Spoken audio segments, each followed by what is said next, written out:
El liderazgo a través de Latinoamérica normalmente es de personas de liderazgo un poquito acelerado, un poquito colérico, un poquito sanguíneo, de gente que impulsa este tipo de acercamiento a Dios y este tipo de liderazgo, este tipo de adoración. Y hay gente, y muchos de ustedes estarán de acuerdo conmigo, que por ejemplo se siente incómoda al danzar. No te voy a invitar a que levantes la mano, pero yo conozco mucha gente que se siente incómoda al danzar. Yo sí la voy a levantar, yo me siento incómodo al danzar, la verdad. Si hay una canción en la que están danzando y todo el mundo está haciendo esto, yo estoy, híjole, lo tengo que hacer, bueno, pues lo tengo que hacer, ¿verdad? Porque todo el mundo lo está haciendo, pero me siento incómodo, no es parte de mi temperamento. Y así conozco a muchas personas que son como yo. Pero hay algunos que les encanta esto de danzar, hay unos que les encanta esto de gritar, y qué bueno, la verdad. Aquí hay algunos esta mañana. Pero nosotros hemos, creo yo, como iglesia, descuidado a personas que no sienten de la misma manera. No es que sean apáticos, no es que sean rebeldes, no es que no quieran adorar, sino que simplemente no es parte de su temperamento. Y lo que sucede es lo siguiente: ceden a la presión del liderazgo, de que tienes que gritar, de que tienes que danzar, que tienes que hacer lo mismo que están haciendo todos, y terminan haciéndolo. O sea, terminan adorando de esa manera y terminan acercándose a Dios de esa manera, pero muchos de ellos no se sienten sinceros en su manera de adorar. Lo hacen, ¿verdad? Porque es que tengo que hacerlo, es parte de la manera en la que se hace, pero no se sienten sinceros en su manera de adorar. Ahora, yo entiendo la importancia de salir de nuestro temperamento. Yo he salido de mi temperamento en muchas ocasiones y entiendo que es importante salir del confort de nuestro temperamento, pero tu temperamento nunca lo vas a cambiar. Siempre vas a ser el tipo de persona que tú eres. Y tenemos que dar cabida en la adoración del futuro en la iglesia a personas que se acercan y sienten a Dios de una manera distinta. Dios nos dio el temperamento con un propósito y nosotros tenemos que aprovechar los diferentes temperamentos en la iglesia y esperar que la adoración exprese la diferencia en esos temperamentos. Déjame darte algunos ejemplos. Hay personas que se acercan a Dios a través del intelecto.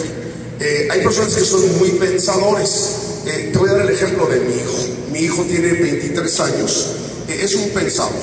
Desde que él tenía 13, 14 años empezó a devorar todo tipo de libros. La verdad que a mí me daba un poquito de miedo cuando veía que estaba leyendo, por ejemplo, a Nietzsche y muchos filósofos que no son cristianos, pero él devoraba ese tipo de literatura.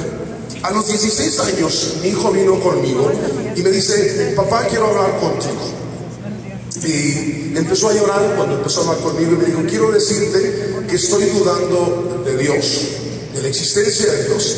Estoy dudando de la iglesia, estoy dudando de la Biblia, estoy dudando de todo, me dijo. Él estaba llorando porque pensaba que al hacer esto estaba traicionándome a mí y a su mamá por la manera en que lo instruimos. Pero cuando me dijo esto, le dije: hijo, me da mucho gusto que estés dudando, que estés cuestionando todas estas cosas. Le digo, porque esto me demuestra que tú vas a independizar tu fe. Ya no vas a tener la fe de tus papás, ya no vas a creer porque nosotros creemos, sino vas a creer porque tú lo descubriste. Y pasó algunos años en los que él estuvo batallando con su fe hasta que empezó a salir de eso. Y no es el muchacho que lo vas a ver en la adoración, a lo mejor danzando, ¿verdad? Como los demás, a lo mejor gritando, son cosas que le incomodan, pero él se acerca a Dios a través de la lectura. Es alguien que dice: es que papá, yo me acerco a Dios cuando leo. Estoy leyendo un libro y siento la presencia de Dios, siento que Dios me está hablando, que Dios está comunicando conmigo. Ahora, cuando hay adoración, él adora, él se involucra, pero no es el tipo de persona que siempre está haciendo como los demás. ¿Por qué? Porque es un temperamento distinto y se acerca a Dios más que todo a través del intelecto, a través de la lectura. Tal vez hay algunos de ustedes en este lugar que son así, o hay tal vez personas que eran así, pero te sentiste rechazado. Pensaste que por pensar de esa manera, porque ser de esa manera te hacía diferente a los demás y dejaste de ser de esa manera. Y te doy los ejemplos de mis hijos porque, bueno, son los que mejores conozco. Mi hija, la siguiente, la del medio, igual, nunca la vas a ver danzar. No es muy expresiva en la adoración. Pero sabes, cuando le hablas a ella de hacer viajes misioneros, su corazón danza, se emociona. Ella se acerca a Dios a través de la justicia social. Ella entiende que su llamado es a las misiones. Cuando tiene oportunidad va a las misiones. Ha estado en la India, ha estado en Indonesia, va a estar en África este año. Esa es su pasión, su acercamiento a Dios, su adoración tiene más que ver con hacer justicia a aquellas personas que lo necesitan. La iglesia en Latinoamérica es deficiente en esta área de la justicia social. Tal vez porque somos de una área tercermundista donde estamos batallando para salir nosotros de nuestra condición, que a veces nos olvidamos de los demás. Pero hay personas que adoran de esa manera, se acercan a Dios de esa manera a través de la justicia social. Y mi tercera hija, la más pequeña, que tiene 18 años, es expresiva como la mayoría de ustedes en este lugar, ¿sí? Ella puede danzar, ella puede gritar, puede levantar sus manos, ella crece espiritualmente y ella se acerca a Dios a través de las relaciones interpersonales. Le incomoda el silencio. Si quiere estar entre las personas, ella está contenta donde hay ruido, donde hay música. Toca el piano, toca la guitarra, canta, escribe canciones. O sea, ella se acerca a Dios de esa manera. Ahora, mis hijos, nosotros les enseñamos de la misma manera a todos, pero cada quien se fue por el temperamento que Dios le dio.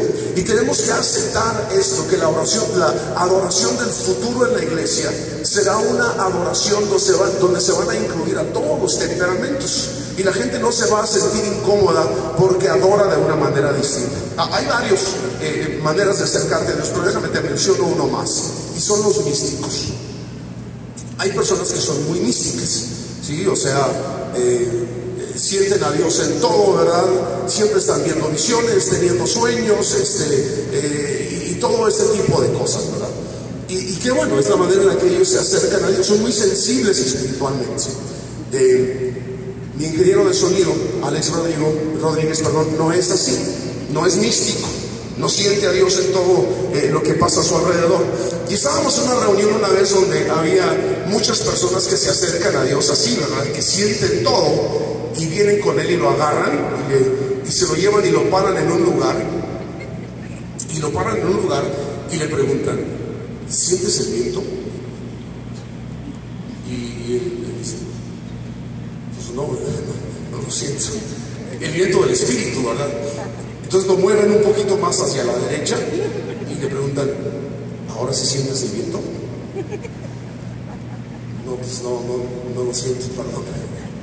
Se lo traen para otro lado y lo paran ahí. ¿Ahora sí sientes el viento? Y pues esto estaba sintiendo más mal, ¿verdad? Decía, pues un poquito, no siento.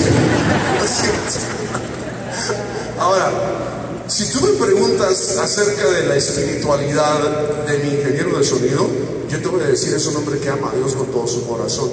Es íntegro, es leal, es alguien que Dios usa, no solamente en el sonido, en muchas otras cosas, ¿verdad? Pero él no es místico, o sea, no es de esas personas que tienen esa extra sensibilidad a las cosas del Espíritu. Y hay personas en la iglesia que son así, y tenemos que dar cabida a toda esa diversidad en nuestra manera de adorar, porque si no hacemos eso, mucha gente que llegue de afuera a nuestras reuniones de adoración no se van a quedar, porque se van a dar cuenta de que todos somos un ejército, que hablamos igual, pensamos igual, nos vestimos igual, cantamos igual, hacemos todas las cosas igual, y lo que estamos haciendo es limitar la creatividad maravillosa de Dios a través de la manera que Él nos hizo. Él nos hizo distintos. Entonces, la adoración del futuro es una adoración donde se toma en cuenta a cada uno de los temperamentos. Esto es muy importante, ¿sí? Punto número 2, si tengo tiempo les hablo del punto número 3, y es adoración multisensorial. ¿Qué quiero decir con esto? Adoración multisensorial. En el Antiguo Testamento es muy interesante el uso extremo que se le da a los simbolismos. Cada vez que algo sucedía, cada vez que Dios hacía algo, Dios pedía que se levantara un monumento, que se utilizara una piedra. Por ejemplo, la piedra donde Jacob está durmiendo en el desierto o en el campo, cuando se levanta y dice: ciertamente Dios está en este lugar y yo no lo sabía. Esa piedra se utiliza para levantar un templo. Pero Dios pedía que con frecuencia se levantaran estas manifestaciones, estos monumentos, estas expresiones. Y el propósito de esto era para que, si en el futuro los hijos preguntaran: ¿por qué están estas piedras juntas en este lugar?, los padres podían contar historias del poder de Dios, de lo que Dios hacía. Es que esto se hizo por esto, esto sucedió, esto pasó. Este templo está aquí porque Jacob un día tuvo un encuentro con Dios en la noche y durmió en esta piedra que está como ángulo. Entonces los simbolismos, todas estas cosas que levantaban, estaban comunicando el mensaje de Dios. En la adoración del futuro, el simbolismo es pero muy importante. El mundo de los negocios lo entiende perfectamente. El poder de los íconos, el poder del simbolismo. Pregúntaselo a la Pepsi Cola, pregúntaselo a la Coca-Cola, qué tan importante es el poder del simbolismo. Y es un negocio multimillonario aquí en México y billonario a través del mundo, el poder del simbolismo. Pero tenemos un problema en la iglesia latinoamericana, y es que nos hemos alejado del simbolismo. Al paso que vamos, la generación del futuro ni siquiera van a conocer la cruz, porque hay un movimiento en Latinoamérica de aún rechazar la cruz como símbolo y verlo como algo religioso, como algo que no debe de existir dentro de las iglesias. Y lo que estamos haciendo es perder un elemento tan importante en la adoración, y es el uso de todos nuestros sentidos cuando nosotros adoramos a Dios. ¿Qué quiero decir con esto? Cuando adoras a Dios y abres tus ojos, tiene que haber cosas enfrente de ti que te comunican la adoración, que te comunican el mensaje de Dios, cosas que tú puedes ver, símbolos que hay delante de ti que te invitan a adorar aún más. En las iglesias estamos vacíos de símbolos en la mayoría. Somos una iglesia moderna, urbana, que nos gloriamos de ser sofisticados y modernos, pero hemos hecho a un lado, hemos acribillado el simbolismo. Y déjame decirte algo, hay una generación nueva que está surgiendo que quiere atar cabos, que quiere conectar su fe con el pasado, con lo que sucedió en el pasado. Y aquí es donde los simbolismos son pero muy importantes. Por ejemplo, de todos he sabido que en Europa se ha estado perdiendo la fe, que por las últimas décadas Europa se ha estado alejando más y más de la fe, que no creen en Dios. Pero hay un resurgimiento en Europa. Por ejemplo, en Irlanda, en el censo del 2011, se dieron cuenta que la iglesia había crecido de una manera que no se lo imaginaban ellos que había crecido. Tengo las cifras, pero no te las voy a dar, tengo que leerlas, no tenemos el tiempo. Pero ese crecimiento que se ha dado en Irlanda es en iglesias cristianas ortodoxas, es decir, iglesias en las que se utiliza mucho simbolismo, donde se usa la cruz, donde hay vitrales que cuentan la historia de la redención, donde hay incienso, donde hay velas, donde hay todo tipo de estas cosas, se utilizan en la adoración. Esa iglesia ha estado creciendo en Europa. Pero no solamente ha sucedido eso, hay un movimiento de una iglesia protestante ortodoxa también en Taizé, en Francia, donde cada año van cientos de miles de jóvenes, en su mayoría europeos, a este lugar. Van a adorar, van a cantar, van a leer la Biblia. Los católicos se han empezado a unir a este movimiento. De hecho, la Iglesia Católica ha tenido cierta ambivalencia a este movimiento. Muchos hablan en contra de él. Los católicos dicen que esto no es bueno porque es algo protestante. Pero aún el Papa Benedicto XVI dijo que esto era bueno, que las iglesias las canciones que se cantan en Taizé se están escuchando en las iglesias de Roma. Ahora, se han preguntado las personas por qué hay este movimiento en Europa. ¿Qué está sucediendo? ¿Por qué es que tantos jóvenes están yendo todos los años a Taizé, a estos lugares de adoración? Y la respuesta más contundente, más clara, es que hay una generación de jóvenes que están buscando conectar su fe con el pasado. Y el simbolismo es muy importante para ellos.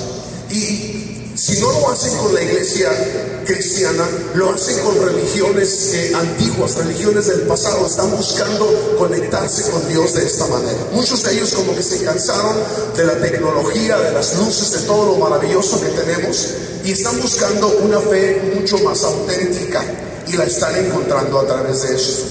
Hace tiempo en nuestra congregación empezamos en nuestras reuniones de jóvenes a incluir simbolismos. Obviamente teníamos la cruz en ese lugar, teníamos el pan de la comunión, teníamos incienso, poníamos velas, poníamos vitrales a nuestro alrededor, poníamos cojines para que nuestros jóvenes se sentaran, cantábamos canciones antiguas y canciones contemporáneas solamente con guitarras, y hacíamos encuestas con los jóvenes después. ¿Qué te pareció la reunión en este viernes? El 99.9% de los jóvenes decían: esta es la mejor experiencia espiritual que yo he tenido. Hay una generación diferente que está buscando conectar su fe a algo del pasado, algo trascendente. Nuestro Dios es un Dios eterno. Nuestra fe no es una fe moderna. De hecho, hablar de una fe moderna es una contradicción, porque nuestra fe está basada en Abraham, en Isaac, en Jacob, en Jesús, en los monjes del principio de la iglesia cristiana. Y tenemos que entender que debemos incluir parte de esto en nuestra adoración. Si tú visitas mi casa y te invito a que vayas a mi cuarto de adoración, así lo vas a ver. Hay una cruz en mi cuarto de oración que tiene un chal de oración que está alrededor de la cruz. ¿Por qué lo tengo de esa manera? Porque el chal representa la oración y Jesús es intercesor por mí. Él intercede delante del Padre por mí.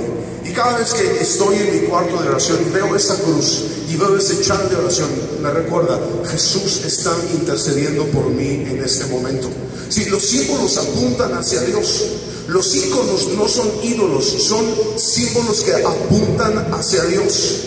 Los vitrales tampoco es idolatría, son mensajes de la redención que te lo comunican. Y cuando estás adorando en un lugar así, donde tienes todos estos símbolos delante de ti, tu adoración es más rica, tu adoración es más profunda, tu adoración te conecta aún más. Y todo esto es bíblico, porque a veces pensamos: no es que las velas, esto me suena a algo católico, no es que el incienso pues lee tu Biblia. La Biblia está llena de velas. En aquel tiempo eran de aceite, pero eran velas del incienso. El incienso son las oraciones de los santos que se levantan de Dios. Viene en la Biblia todo esto. Entonces tenemos que... La iglesia cometió un error, y ya estoy a punto de terminar, pero la iglesia cometió un error en relación a lo que tiene que ver con los símbolos, y es lo siguiente. Cuando se dio la Reforma Protestante, rechazamos muchas cosas de la iglesia católica que teníamos razón al rechazar, pero como dicen en inglés, tiramos el agua de la bañera con el niño adentro, porque muchas cosas preciosas que eran de la iglesia, no solamente católica, sino de la iglesia cristiana, porque déjame decirte lo siguiente, a lo mejor va a ser un shock para ti: la historia de la iglesia cristiana es la historia de la iglesia católica, es la misma. Si empezamos todos juntos, ha habido divisiones que se han dado a través de la historia, pero es la misma historia de la iglesia.